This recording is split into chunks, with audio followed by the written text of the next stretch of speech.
साली पूरी घरवाली। लालच किस हद तक आदमी पर हावी होता है, आइए देखते हैं। देख राधा, तुझे घर का सारा काम आता है, ये अच्छी बात है, लेकिन हमें ये नहीं पता था कि तू पढ़ी लिखी कम है और तेरी छोटी बहन की तो सरकारी नौकरी भी लग गई है। कैसी बात कर रही है माँ जी? सारी बात करके ही तो पापा ने शादी की थी। अब जब छोटी की सरकारी नौकरी लग गई है तो आप लोग ऐसे बात कर रहे हैं। ज्यादा बकबक मत करियो। हम लोगों को पता होता कि तेरी छोटी बहन की सरकारी नौकरी लगने वाली है तो तुझसे तो कभी शादी ना करवाते अपने होनहार बेटे की। अरे तो मुझ में क्या कमी है? वैसे भी आप लोगों ने तो उस वक्त कहा था कि आप लोगों को घरेलू लड़की चाहिए। तभी पति महेश आ जाता है। देख राधा, 100 की सीधी एक बात बता देता हूँ, तू जा और अपनी बहन को बोल कि उसे यहाँ रहकर अपनी कमाई हम लोगों को देनी होगी जब तक हमारे सारे कर्जे उतर नहीं जाते, नहीं तो तू अपना बोरिया बिस्तर बांध और निकल मायके। राधा पति की बात सुनकर हैरान रह जाती है। दिमाग है भी क्या आप लोगों के पास? क्या बोले जा रहे हैं? साली को घर पर रखेंगे? अरे मोहल्ला समाज क्या कहेगा?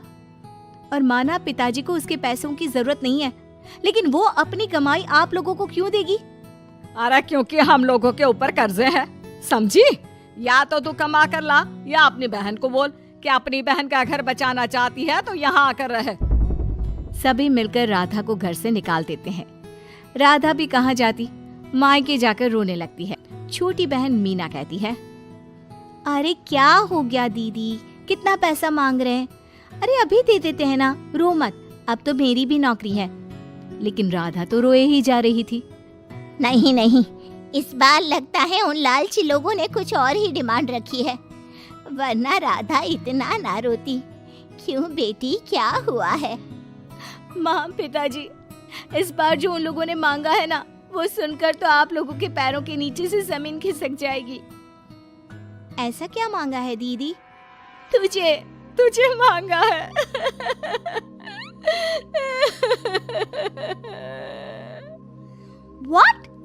What nonsense? दीदी क्या बोल रही हो, समझ रही हो? हाँ, मेरी सास ये बोलकर भेजी है कि या तो मीना अपनी सारी कमाई उन लोगों को तब तक दे जब तक उन लोगों के कर्जे खत्म नहीं हो जाते, या फिर मैं मायके में जाकर रहूं यहाँ। क्या मजाक बना रखा है? ऐसा होता है क्या कहीं? अरे शादी की है, कोई आलू टमाटर थोड़ी है कि अदला बदली कर लो। छोटी बहन शांत होती है। माँ पिता बड़ी को समझा रहे होते हैं और वो रोए ही जा रही थी। तभी छोटी बोलती है, पापा मैं दीदी के साथ जाऊंगी। क्या पागल है क्या? अरे दुनिया क्या बोलेगी? माँ वो लोग सिर्फ मेरे पैसे चाहते हैं ना। अरे वो लोग यहाँ से भी ले सकते थे छोटी, फिर वहाँ क्यों बुला रहे हैं तुझे? माँ वो कह रहे थे कि हमें पता होता कि छोटी की सरकारी नौकरी लग जाएगी तो उसी से करवा देते उनके होनहार बेटे की शादी।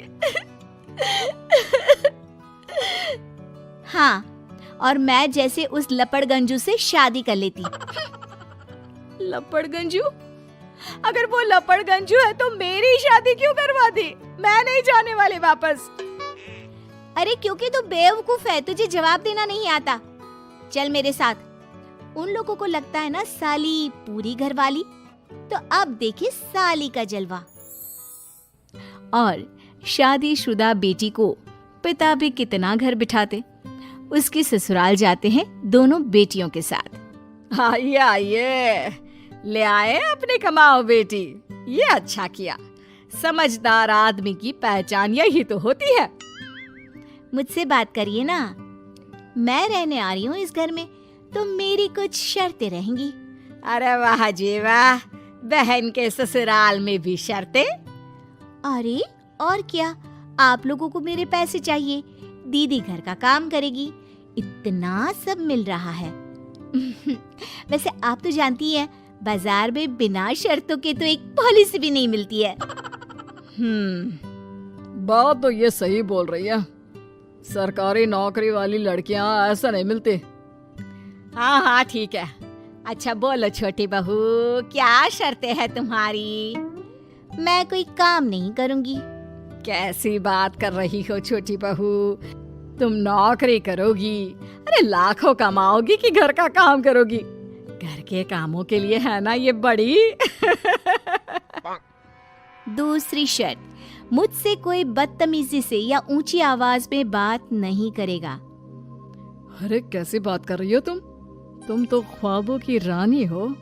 शट अप जीजा जी, साली से मजाक करना अलग बात है, लेकिन याद रहे साली बहन होती है बीवी की, और बीवी की बहन यानी आपकी बहन। माँ ये क्या बोल रही है? बहन।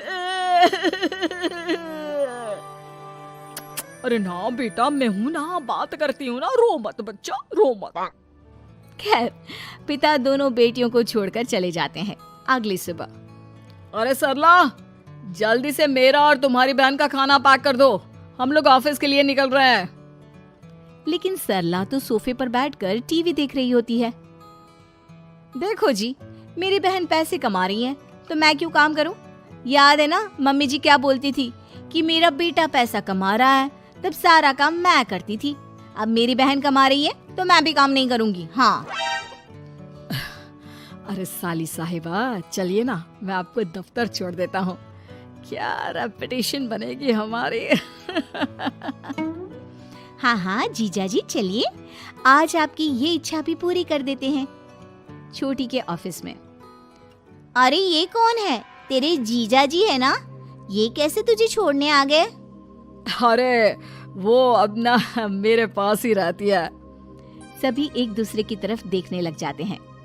हाँ वो क्या है ना, दीदी तो पता है घरेलू महिला है, जीजा जी के कर्जे ज्यादा हैं और पढ़े लिखे इतने हैं नहीं कि कुछ अच्छी कमाई कर पाए, तो मेरी कमाई रखते हैं।